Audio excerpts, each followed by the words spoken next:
and I really appreciate you having me here because we need to shed more light on the fact that even after you've already gone through the divorce process, the papers are signed, the ink, is dry.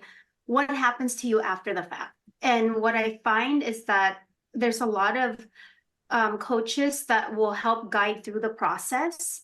But honestly, personally, for myself and a lot of other women that I've helped, and just even with friends also, it's the aftermath of the unraveling, identity loss. Now that it seems like the dust has settled because the paperwork is done, you have the parenting plan in order, then you start to take a look at your life and you feel stuck. So that's where I was. And like my bio had said, I spoke to 3 therapists, really wanting to get the kind of conventional help that we are familiar with, which is the therapist, and either if it's virtual, I've even done it in person, and nothing seemed to just fit what I was going through. And it wasn't that so my situation, I'm sure a lot of people have gone through. They've gotten cheated on. It was unexpected. But the type of person that I am, I needed a little bit more.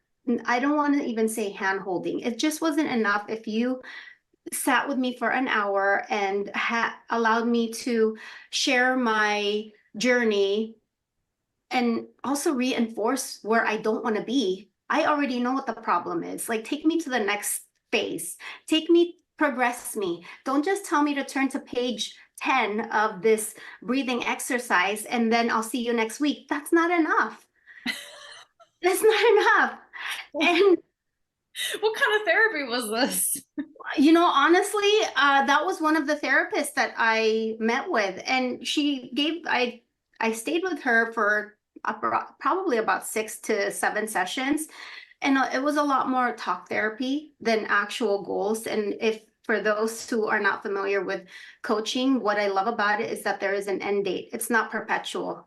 You don't have to be in a place where you are just reinforcing the problem already. And I have a lot of friends who are therapists, and there's a time and a place for it. Me personally, and a lot of my clients and other people that need more as far as, the spiritual aspect, and not just the traditional, the mindset, the subconscious, like all of those things for me is what really helped me. Yeah. Yeah, I would definitely agree. Having been divorced myself, that the talk therapy was not needed at all. Like, it was just, how do I move on from here?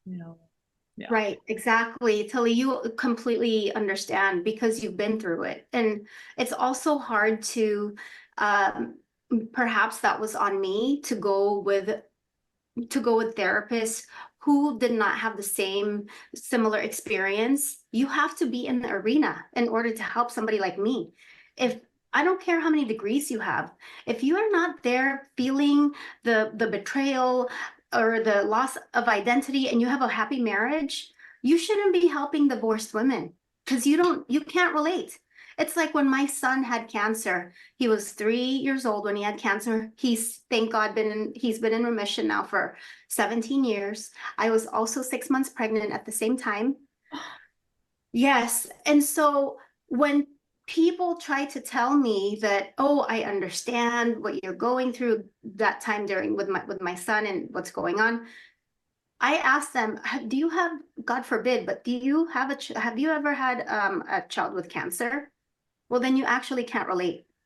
Yeah. That's the same thing that happened to me with my therapist. And it's very tough to service, at least in my opinion, those that you have absolutely no idea what they've gone through. I have been there. I've been there and then some.